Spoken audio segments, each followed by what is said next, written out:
qu'on finissait le tournage tous les vendredis soirs. Deneuve, elle appelait des traiteurs, ils venaient sur le tournage, ils arrosaient tout le monde. Vendredi soir, soirée, chaque semaine. Je suis très content de te recevoir, Morgane, parce que tout le monde te connaît, tout le monde te suit sur YouTube. T'as 1,5 million de personnes qui te suivent. C'est énorme, c'est un pays en fait. Ouais, de ouf. C'est plus qu'un pays même. Et en fait, peu de gens savent vraiment ce que tu fais. Ouais. Non, en fait, c'est vrai. Non, mais de ouf. En fait, t'es un petit gars de Tours qui est venu à Paris avec des rêves plein la tête, comme beaucoup d'entre nous. Oh oui. Moi, le premier. T'as fait le cours Florent. Ouais, putain, j'ai fait plein de trucs. Non, à la base, ce qui me plaisait, c'était de faire rire les gens surtout. Tu vois, de faire rire les gens, de faire des vannes et tout. Et du coup, c'est pour ça que je suis parti au cours Florent pour faire rire les gens un peu sur scène. Et à la télé, au cinéma, j'ai toujours aimé jouer, même créer un peu des personnages dans ma tête. Je parle beaucoup tout seul. C'est-à-dire qu'avant chaque situation, je m'imagine vraiment comment tout peut se dérouler et je joue les persos. Genre même quand j'allais rencontrer une meuf, je dis, si ça se déroule comme ça, faut que je joue. Et je joue plein de persos dans ma tête pour être apte à répondre à toutes les situations. Et c'est pour ça, j'ai toujours voulu être... mon rêve, c'était d'être footballeur professionnel, mais j'ai vite compris que c'était chaud. mais être acteur, comédien, c'est ce que je kiffe le plus. Ouais. Et ça a pas si mal marché parce qu'en fait, t'as fait plein de films. Alors, j'ai pas forcément tout noté, mais t'as bossé avec Danny Boone, t'as bossé avec Nathalie Portman, t'as bossé avec Mimi Mati. Nathalie Portman, l'histoire, elle est folle, dans le sens où c'est mon anniversaire et j'ai une directrice de casting qui s'appelle Myriam Marie, que j'embrasse. On l'embrasse très fort. fortement. Et elle me dit... Elle nous regarde en plus, je sais qu'elle nous regarde. mais tout le temps Elle là. est sur le chat de Twitch. On va faire un point sur le chat de Twitch, je suis sûr qu'elle est là. J'aimerais beaucoup qu'elle soit là. Et elle me dit, le jour de mon anniversaire sur Facebook, coucou Morgane, joyeux anniversaire. Bon, j'ai pas de cadeau, je réfléchis à un truc, regarde ton portable. Et je regarde mon portable, je fais, ouais, j'ai une figuration avec Nathalie Portman pour ton anniversaire, ça te tente? J'ai dit, vas-y, meilleur cadeau qu'on m'a offert. C'est génial. J'ai passé 3 jours avec Nathalie Portman. C'est que j'aimais ça, faire la figure et tout, voir comment que ça se passe un film, tu vois. Ça aide de rencontrer des acteurs, des grands acteurs ou pas. En français, t'en as fait énormément. T'as fait Clovis Cornillac avec La Grande Boucle. Dans Les Belles Familles, t'as fait Amalric, Gilles Lelouch, Dussolier. T'as fait Catherine Deneuve. En fait, en français, t'as fait tous les grands en fait. Ouais, et puis ceux que j'ai pas fait, je me suis rattrapé sur ma chaîne après. Donc, en fait, c'est que j'adorais les voir bosser. Tu sais, quand je tournais, même quand j'avais de la figuration avec un grand acteur, je me mettais un peu loin et je regardais comment il répétait, comment il bossait, je regardais un peu comment un film se fait. Au cours Florent, je l'apprenais un peu à jouer, à improviser, mais même là, tu vois, comment ton équipe fonctionne, comment il installe la lumière, comment jouer, tu sais, à apprendre à jouer avec la caméra. Moi, j'adorais apprendre tout seul. Ils bossent sur les tournages, les grands acteurs, ou ils sont dans leurs chaussons? Ah, ça dépend des scènes. Parce qu'ils peuvent se dire, finalement, j'ai l'habitude, ça va rouler tout seul, tu vois ce que je veux dire? Moi, je voyais Catherine Deneuve, par exemple, c'était la première actrice de toute ma vie, en 2017, hein, c'était il y a pas très longtemps, qui est venue me voir et qui m'a demandé si je voulais qu'on répète. Et on répétait, c'est-à-dire que elle avait 3-4 phrases, moi aussi, c'était pas une grande scène, mais elle voulait qu'on se fasse le texte. C'est la première fois que ça m'arrive. Je voyais Gilles Lelouch, lui, tout seul, il faisait des allers-retours. Il marchait, il répétait son texte. Il y a d'autres acteurs qui s'en foutent, c'est en eux, ils ont pas besoin, quoi. Donc je regardais ça et je me disais, waouh. Est-ce que parfois la frontière, elle est épaisse, justement, entre l'humain et le personnage? Non, ça m'arrivait à l'inverse. C'était Catherine Deneuve, tout le monde me disait, tu vas tourner avec Deneuve? Frère, elle a l'air ultra froide, elle a l'air ultra chiante et tout. Et tout le monde me disait ça, je me disais, merde, putain, c'est chiant. Et en fait, Deneuve, c'est un clown, quoi. Genre, j'étais mort de rire tout le temps, elle vanne, elle sort des punchs, humour noir, humour tout, hein. C'est une malade. Et genre, incroyable. J'ai l'impression, je me disais, putain, je sais pas combien, on a d'années d'écart, peut-être 40 piges, tu vois, pas un peu plus. Et je me disais, mais elle a le même niveau d'humour que Wham, c'est incroyable. Tu sais, il y en a, c'est ça. Et puis, tu vois, ça fait la fête tous les soirs, c'est-à-dire qu'on finissait le tournage tous les vendredis soirs. Deneuve, elle appelait des traiteurs, ils venaient sur le tournage, ils arrosaient tout le monde. Vendredi soir, soirée, chaque semaine. Un truc de malade, tous les techniciens et tout. Elle a buvé 2-3 coupes, 2-3 bières, elle bédave un peu, elle se barre, c'est fini. Non mais c'est... Et nous, en on même est temps, là, on tu veux fait, dire, mais t'as Catherine wesh, Deneuve. mais wesh, non, j'ai vécu des trucs de fou. J'ai pas eu dans le mauvais sens, en mode lui, il a l'air cool et en vrai, il est... Mais si t'as été sur YouTube, c'est parce que soit t'as été déçu, soit il y a eu trop de murs, parce que t'as été fatigué de faire des castings et de sucer le cul de gens qui finalement te la faisaient à l'envers. C'est ça. Bah, c'est un peu vulgaire, hein, mais c'est parce que... Non mais les mots sont justes, c'est vulgaire, on s'en fout, ils sont ultra vulgaires, les mecs qui font passer des castings, c'est un traumatisme pour beaucoup de comédiens. L'un de mes derniers castings de ma vie, je réussis les 2 premiers tours. Le 3e tour, j'arrive dans une pièce, j'ai très peu fait de casting à cet âge-là. Tu vois, j'avais 22 ans, 23 ans. Très peu fait de casting, je passe les 2 premiers tours, c'est trop de chance. Dernier tour, j'arrive et je rentre dans cette salle, je vois le mec sur son bureau avec sa caméra, il y a une croix, je mets sur cette croix et il me dit écoute frère, je vais fumer une garo, je laisse la caméra, je reviens dans 5 minutes, tu fais ce que tu veux. Et il se barre. Alors, c'est fait exprès. Mais là, je me retrouve comme ça. Et là, très vite, je me dis, ça va être ça en fait mon métier. C'est-à-dire que je sais même pas quoi dire à cette caméra. Et très vite, on te prend pour de la merde. Tu fais un casting, on rigole. tu t'embrouilles un peu. Genre, même moi, en plus, j'aime pas qu'on me marche sur les pieds. Donc, tu sais, t'es obligé de, hey, respecte-moi, s'il te plaît. Juste après un truc, je travaille depuis une semaine dessus. Et le mec en a rien à foutre. Et ce truc, il le monte même pas ton rush. Donc, très vite, t'en as marre d'être pris pour une en merde. fait, tu fais des castings, les rushs sont même pas montrés au réal. Mais des fois, j'ai passé un casting. Le rôle, c'était Florent Père. Pour le rôle de Florent Père. Donc, je regarde le film et très vite, je vois que c'était Florent Père. Enfin, je regarde le film, je regarde le truc du scénario. Je dis, c'est Florent. Et il me dit, ouais, mais au cas où il a une couille, il peut pas le faire. J'ai dit, mais là, je suis en train de passer un casting pour un acteur qui a déjà signé le délire, au cas où il se blesse ou il y a un truc. J'ai dit, mais c'est une blague. Ça fait 2 semaines que je bosse sur un rôle, je pensais que le rôle était... Non, le rôle était déjà signé depuis longtemps. Et au bout d'un moment, je me suis dit, vas-y, Nick, tu sais quoi, on va te prendre pour un larbin toute ta life. La différence, c'est que j'ai très vite compris que même les gens qui avaient beaucoup plus de talent que moi, des fois, ça marchait pas. Donc je me suis dit, c'est même pas qu'un truc de talent. Il faut que tu te démerdes seul.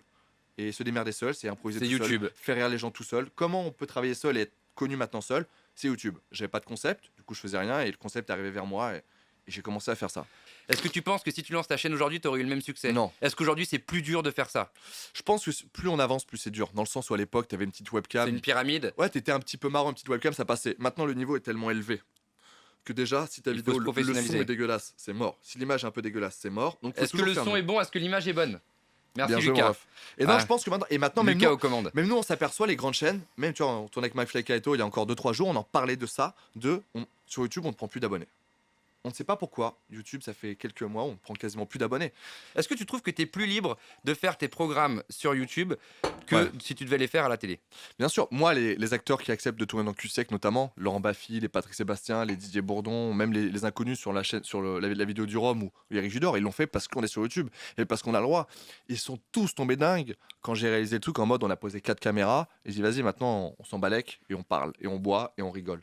C'est pour ça qu'ils acceptent. Et Laurent Baffy, il a terminé son émission lundi en disant que c'est la meilleure qu'il a fait de sa life. Alors il avait un coup dans le nez, attention. Ouais, mais il t'a acheté une bière à la gueule. Oui, aussi. Ouais. Ça, mais non, c'est que ouais, ils sont libres et en fait ils hallucinent. Et Eric Judor, moi, dès qu'on tourne avec quelqu'un, même là Eric Judor, quand c'est sorti 2 jours après, il me dit oh on fait le 2. Ils sont grave chauds. Tu vois, Bourdon devait faire un truc, on a déjà fait 3 ou 4 trucs et ils sont tous comme des dingues de se dire putain en fait c'est la télé que j'ai toujours rêvé d'avoir. Moi, quand j'étais petit, je voyais En tout cas, qu'ils ont fait dans les années 90. Exactement. Moi, petit, sur YouTube, je regardais pas les normales et tout, je regardais vraiment les Gainsbourg qui cramaient son billet, bien sûr. qui était là en faisant la promo d'un film. C'est illégal, ne le faites pas chez vous. L'argent appartient à l'État, il ne vous appartient pas. C'est vrai en plus. Ouais, même si on. Bref, on va pas polémiquer. Mais tu vois, Gainsbourg qui avait sa clope, etc. Ouais. Et une fois, je suis invité sur une émission, c'était un truc avec. On n'est pas couché, je crois. Avec Ruquier, Joe Star et tout. Ouais. Et je vois Joe Star, ça lui cassait les couilles d'être là. Promo d'un film, ça lui cassait les couilles. Ils m'ont mis du rhum dans son petit verre de coca parce que sinon il venait pas. Et c'était en mode, en fait, ça le fait chier de faire la promo. Parce que la promo, on est là pendant 4 heures, on parle 5 minutes, on n'a pas le droit de parler de ça, de ci, de dire ça, de dire ci, de boire un coup. Et ça les faisait chier. Et là, les artistes, ils m'appellent pour faire leur promo, ils sont comme des dingues. Et des fois, ils font pas leur promo. Est-ce que parfois tes invités, ils se sont retrouvés trop libres dans le sens où t'arrivais plus à les canaliser? Est-ce que Laurent Baffy, quand tout d'un coup il s'amuse à jeter une bière dans... Est-ce qu'on est dans la vanne ou est-ce qu'on est dans la limite de... Bah en fait, je pense que les deux avec qui j'ai eu un peu plus de mal, c'est même pas le côté humain parce que je les aime énormément et je suis fan d'eux. Sinon, Bigard d'ailleurs, je trouvais qu'il était plutôt sage, tu vois. C'était Bigard et Baffy. C'était les 2 tournages les plus compliqués que j'ai fait sur YouTube. Bigard, il était sage pourtant. Parce qu'il y a le montage. Ah. Bigard, c'est très complexe. C'est un peu le clown triste. Tu vois, c'est que c'est quelqu'un d'infiniment gentil au fond de lui et c'est la vérité. Il se donne. C'est un personnage qui se donne. Quoi. Il est comme ça, il est pas comme ça, Jean-Marie. Voilà, il est pas comme ça. Quelqu'un comme tout le monde. Et il est tellement. Enfin, il trouve que la France est poétique, nous entube tellement et tout qu'il est très triste tout le temps. Et des fois, il me regardait comme ça, il avait des larmes aux yeux. Ouais. Il pleurait tout seul. Il avait rien. Je dis ça va, Jean-Marie? En fait, tu vois, et je me suis dit, waouh, en fait, c'est une autre école, c'est les stars d'avant peut-être, ils ont un autre truc, une autre façon de faire un peu le show. Et c'est vrai que Baffy et Bigard, très vite, je me suis dit, waouh, c'est pas la même école que Wham. Tu vois, ils s'adaptent pas, c'est à moi de m'adapter. Et là, c'est différent. Tu vois, Laurent Baffy, si c'est pas Laurent Baffy, quand il me jette la bière dans la tête, je pense que ça s'arrête et le gars en face de moi, fin du tournage. Il est fini. C'est-à-dire que même mon équipe, on le voit pas, mais dans l'équipe, quand il m'envoie la bière, il y a mon équipe qui avance. Ouais. Qui sont là, genre en mode waouh, qu'est-ce qui va se passer? Bah oui, mais moi je l'ai ressenti. Parce que là, c'est pour ça, tu vois, ce qui est très bien, c'est qu'à la fin, Laurent Baffy prend son verre de vin pour il se le vide sur la gueule. Oui, mais ça, je me suis dit, est-ce qu'il le fait pas parce qu'il se dit merde, je me rends compte que je suis allé trop loin et du coup, je fais un espèce de rétropédalage. Je pense qu'il a compris que c'était pas forcément mon humour, tu vois. Mais non, je pense que le plus dur, c'est l'ancienne école. Eric Judor, en fait, c'est le meilleur. C'est-à-dire que dans ma vie, on m'a toujours dit, depuis que je suis sur Paris, ça fait 10 piges, hein, l'homme le plus drôle que tu rencontreras, c'est Eric Judor. Et c'est une vérité. Tout le monde m'a dit ça. Et j'étais en mode. Parce que tu m'avais pas encore rencontré ça. Allez, humilité. Allez, pas celle-là. Non, je me suis dit, ok, très bien. Et en fait, je tourne avec lui et je rencontre que ouais. C'est-à-dire qu'avec Judor, tu fais une blague là, il la met là. Tu fais une vanne qui ne marche pas là, il te prend la vanne, il te l'amène là. C'est-à-dire que tu ne Il peux te prend pas. par la main en fait. Tu peux pas être nul avec Eric Judor, c'est impossible. Et je te jure qu'à la fin du tournage, Ramsey a énormément de talent aussi. Hein. Attention. On s'est dit avec mon frère qui était là, j'ai l'impression que Eric, il aurait rencontré n'importe quel humain. Sur Il cette l'aurait terre. transformé. Il aurait transformé, ça aurait été Eric et, je sais pas, Eric et Jérémy, Eric et Thibaut, Eric et Thomas. Eric, quoi qu'il arrive. Si on faisait Eric et Morgan. J'ai pas le niveau, j'ai même pas le niveau. Eric Judor, à la fin, t'es essoufflé d'humour. Tu dis, ouais, il est trop fort pour moi. Eric Judor, vraiment, j'étais là et j'apprenais. J'essayais de voir comment son cerveau acheminait les vannes, comment il commençait une vanne pour comment la finir. Tu vois, j'essayais d'apprendre comme ça. Qu'est-ce que t'as dans ton cerveau quand tu rencontres des mecs comme Patrick Dieter? Moi, je suis fasciné par les gars qui sont partis de rien et qui ont tout. En gros, moi, depuis tout petit, j'ai toujours été fasciné par les méchants, un peu. Ouais, Tu les vois. les bad boys. Les Mais les bad boys gentils. Les bad boys, ouais, même pas les génies fous. Tu Ouais. vois, les Pablo Escobar, pas fan quand il tue des gens, etc. Bien sûr, Non. mais il a rien. On va pas faire Il arrive l'apologie là. du meurtre. Tu vois, c'est qu'est-ce qui se passe dans la tête d'un humain de partir de rien et d'arriver à. Et les apologies fulgurantes comme ça, ça m'a toujours, depuis gamin, rendu un peu dingue. J'ai lu beaucoup de livres là-dessus. Tu vois, les Machiavel, etc. Et c'est vrai que quand je suis en face de ce genre de gars, c'est une source d'inspiration. C'est un peu comme je dors, t'apprends. Là, pas sur l'humour, mais t'apprends un peu sur la vie, t'apprends de comment Qu'est-ce ce qu'il lui gars-là reste vole à ce mec? Parce qu'il est seul dans son palais, sa maison, ils veulent la détruire parce que soi-disant les permis de construire, enfin on s'en fout, on va pas rentrer dedans, mais du coup lui il est seul au milieu de sa maison à 57 millions d'euros. Bon, Ouais. Ce qui lui reste, c'est. t'es en contact avec lui? Je suis en contact après. Parce que vous tu faites sais. des blagues, genre je vais aller faire Halloween chez toi, etc. Tu l'as fait? Je devais le faire, ouais, je devais le faire. Après, j'ai pas pu le faire parce que. À cause du Covid? Je me suis marié à la base. Ouais. Félicitations! Je C'est ne la suis- troisième partie! Je ne suis plus à prendre. Et- Mais je peux faire mon trou. Non, c'est faux, faut arrêter avec ça, Matt. Écoute, moi, depuis que j'ai commencé ma chaîne, c'est que j'ai appris beaucoup de choses, c'est que j'ai grave mûri de ouf. Je Ouais. suis devenu un homme grâce à cette chaîne, tu le vois, comme tu le dis, au début des vidéos, je suis là, je regarde pas trop la cam, je fais des vannes qui tombent un peu à l'eau, enfin, j'assume pas forcément mes vannes et tout. Quand tu me vois maintenant, je peux regarder les vidéos maintenant, je suis fier. Je regarde le rendu, je dis, ah ok, là j'aime bien. Mais parce que tu C'est te dur dis, de se regarder, d'avoir une valeur. Parce qu'au début tu te dis je suis pas légitime? Non, parce que tu te rends pas compte de ce qu'il faut. Quand je regardais mes premières vidéos, je me trouvais très bien. C'est en les regardant maintenant, je me trouve pas bien. Ce qui est normal, tu vois, c'est que si je me trouve pas bien dans mes premières vidéos, je les sors pas.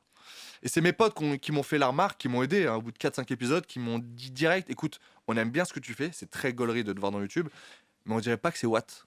Maintenant, je m'en fous. Si Ouais. je veux faire une vanne, je m'en fous. Je la fais et si elle va tomber à l'eau. Maintenant, je suis à l'aise avec mon perso. Ce que je trouvais très intéressant sur ce que tu racontais, c'est que quand on n'est pas sûr de soi et qu'on est toujours en timidité, on cherche à jouer le rôle de quelqu'un d'autre. Mm. Et quand on fait ce rôle-là, notamment devant les caméras, nos potes nous disent c'est pas toi. Et toi, t'as envie de dire ah, mais ta gueule. Parce qu'en fait, c'est comme un chanteur, c'est dur de se mettre à poil et de dire ce que t'as dans les tripes. Mais c'est comme un joueur pro qui débute ses premières secondes au foot, il a un peu peur, il est craintif, il va pas trop dans les premiers duels et après il se fait un peu de mal et voilà.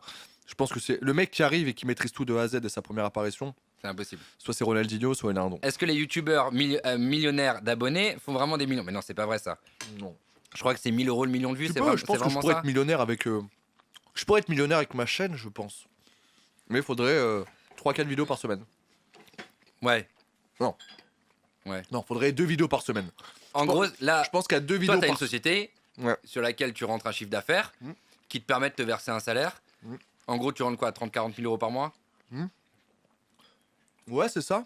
Un peu moins. Non, moins, un peu moins. 30 000 par mois. 30 000 par mois, mais Qui genre te permet de te verser un salaire. un salaire. Et de payer surtout, des équipes. Bah, payer Des matos. une équipe de réalisation. Parce Un que, micro. Un Il va falloir le micro, changer maintenant que j'ai versé un verre d'eau dessus. une équipe de montage. Ouais. Mon petit frère qui est en CDI. Ouais. La Ah oui, donc personne t'as embauché fait la ma famille. compta. Ouais, j'ai embauché la famille. Le mariage. J'ai la compta, j'ai tout ça. Almage, il a fallu le payer. J'ai arrangé ça. Ok. J'ai des copains qui m'ont aidé un peu, Bien mais ça sûr, va. j'ai un très très bon expert fiscal. T'inquiète pas pour ça. Ok. Mais non, mais oui, non, c'est ça, c'est qu'il faut payer. En fait, on se rend pas compte, mais YouTube, il faut des sommes. Avec Eric Judor, par exemple, le tournage d'Eric Judor, j'ai 3 000 euros de montage et 2 000 euros de frais de prod. Et ah oui, bah rien que le billet d'avion, c'était combien?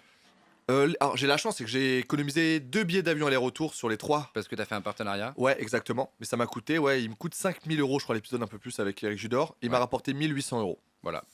Ça, c'est très intéressant. Et c'est les vrais chiffres. Voilà, 3 000 euros de Ça veut dire que montage et t'as 2 mis 000 euros. 5000 balles pour un kiff qui t'a rapporté 1800 euros. Parce que j'ai pas sponsorisé. Ouais. Après, si je mets un sponsor. Merci Rhino Shield. Si je mets un Displate ou un Rhino Shield ou un NordVPN ou quoi que ça, je négocie un petit, je sais pas, un petit.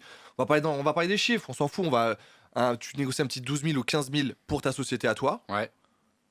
Là, tu commences à gagner de l'argent parce que ça fait 10 000 Mais pour ça, ta boîte. c'est 12 000 pour le placement de produit dans la vidéo. Mais après, il y a ton code et toi, tu prends 10%, tu prends un pourcentage sur les ventes avec ton code. Non, ça c'est faux. Après, alors tu peux négocier ça. Moi, je fais pas ça. Moi, je fais un fixe. Alors, moi, j'ai deux types de contrats. C'est soit je prends tant et quoi qu'il arrive, je prends tant, que je fasse 500 000 vues ou 1 million, je prends tant. Ou alors, on fait des paliers. Premier palier à 700 000, 800 000, etc. Mais moi, je touche rien sur les ventes. En gros, tu vois comment ça marche avec les marques, c'est que c'est très simple. C'est soit ils me donnent un fixe et que je fasse 400 000 vues ou 1 million, c'est pareil. Soit ils me donnent des trucs avec des échelles. Première échelle à 700 000, après 800 000, 900 000, 1 million un de gap. vues. Et on fait un cap, voilà. Mais moi, je touche pas d'argent sur les ventes. Jamais. J'ai jamais touché le moindre centime sur n'importe quelle vente. Jamais. Et j'ai une coque Rhino Shield, non, c'est pas vrai. Juste si t'achètes une coque avec mon code, la marque, elle va se dire putain, c'est bien. Le public à Morgan, de Morgan, ils sont réceptifs. En fait, la marque, elle va voir combien de coques sont vendues grâce à toi. C'est exactement ça. As-tu essuyé beaucoup de refus? Ouais, toutes les femmes. Ah, c'est vrai? Toutes les filles de QSEC m'ont refusé. D'accord. Toutes les agents, Florence Foresti, Blanche Gardin, Balasco, toutes les femmes, leurs agents m'ont dit ça, elle est payée combien? Je sais, bah, y a pas de. Non. Voilà. Toutes les femmes. C'est pour ça qu'il y a les gens qui me disent beaucoup pourquoi il n'y a pas d'invité femme dans QSEC. C'est simple, c'est que j'ai fait un dossier sur ma boîte mail où j'ai mis toutes les femmes qui m'ont dit non. QSEC, j'ai envoyé 100 mails quasiment. J'ai envoyé 70 mails aux meufs, 30 mails aux gars. J'ai eu que des gars. J'ai eu 8 gars qui m'ont répondu sur Donc t'as eu 30. 100% des mecs sur 70? 100% des meufs m'ont dit non. Donc ça veut dire que j'ai 70 filles qui m'ont refusé, demandé à qui m'ont Balasco? jamais répondu. Tout le monde. Tout le monde. Putain. Tout le monde. Balasco, Foresti, Blanche Gardin. Toutes les actrices que tu peux penser, je l'ai fait.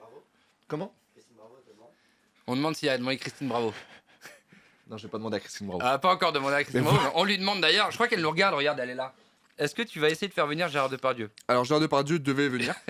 J'avais une vanne, mais je pourrais pas du tout la faire. T'en parleras à Kev si tu l'as, parce que le prochain film de Kev Adams c'est avec Gérard Depardieu et Ouais. on devait faire la promo avec Gérard et Attends, Kev. on parle de quel film? Parce que moi je parle de. Maison de retraite. Ah oui, non, on parle pas de celui-là alors. Moi je parle d'un autre. Tu parles de Mais, Hatter. Ouais.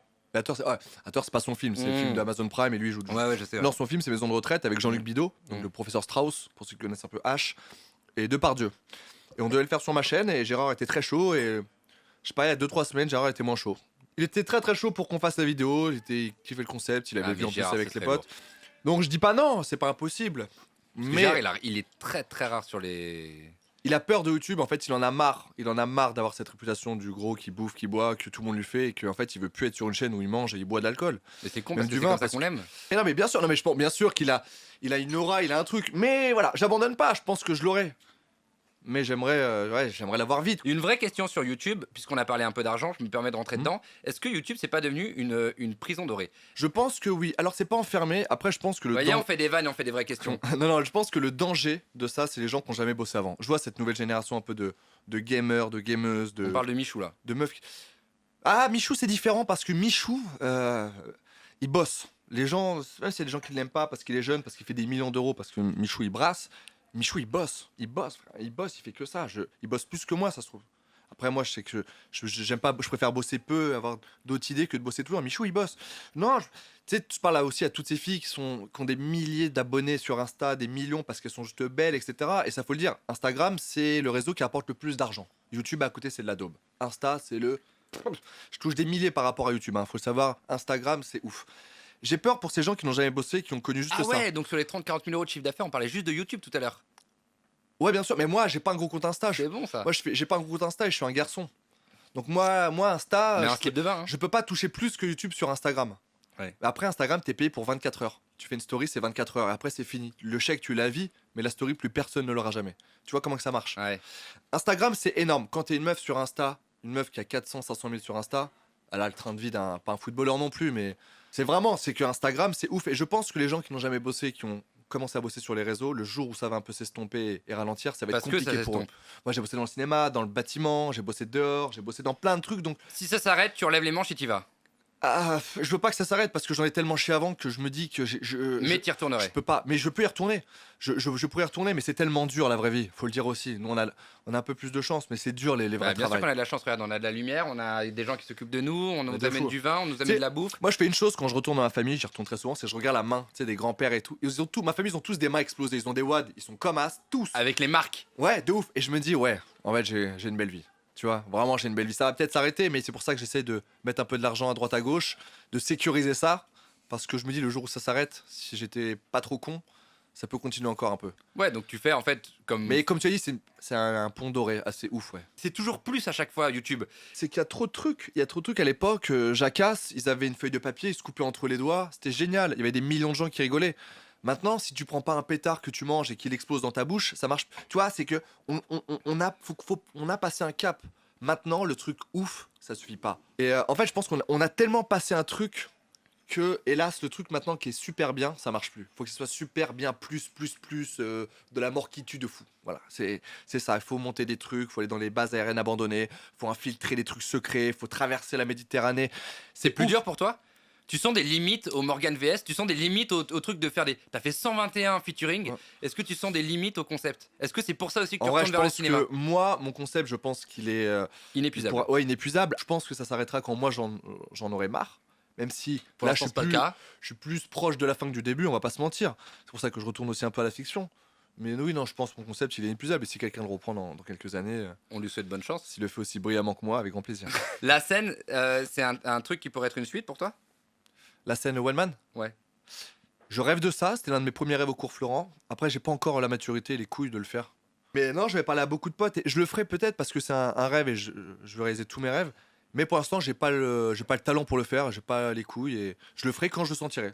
C'est-à-dire que tu vois, moi, je parle beaucoup de foot parce que c'était mon école. Ouais. Quand je provoquais un penalty, si je le sentais pas, c'est Tu pas le tires grave. pas. Toi, t'es meilleur, tu vas Tu le fais tirer. Mbappé, quoi. Voilà, je le tirerai la prochaine fois. Tu sais, je ne le fais pas quand ça aide pas l'équipe ou quand ça peut ne pas m'aider. Pour l'instant, je le fais pas. Si j'y vais là, je me prends une tôle, ça va me faire peur pendant 10 ans. Donc ne le fais pas. Je le ferai dans un an ou deux si je suis apte. Merci, on va essayer de faire ça. Merci à Lucas qui est à la technique. Merci au marchand de vin, 9 Merci, rue Lucas. Billot dans le 17e, Ah. c'est à 2 pas de la place de Clichy. La régalade. Merci de nous avoir reçus. Voilà, nous on a bu ce soir un petit Tokozani. Et en vrai, c'est très bon. Euh, Vraiment, les vins d'Afrique du Sud, les amis, c'est vraiment, Voilà. ils ont des belles terres, ils ont des belles parcelles, ils ont du beau soleil et c'est bien fait. Ça en nous vrai. fait un beau teint. Il n'y a pas que la lumière artificielle, il y a aussi 14% quand même. Merci en tout cas de nous avoir suivis. On va essayer de faire ça tous les samedis. En tout cas, pendant Noël, on va s'arrêter, mais on va essayer de faire ça le samedi. C'est chaud. On se dit samedi en fin d'après-midi. Si on n'a personne la semaine prochaine, on reproposera à Morgane de venir parce que je pense qu'on peut encore parler 1h30 On parlera du 11 septembre. Voilà. Si vous avec Jean-Marie Bigard.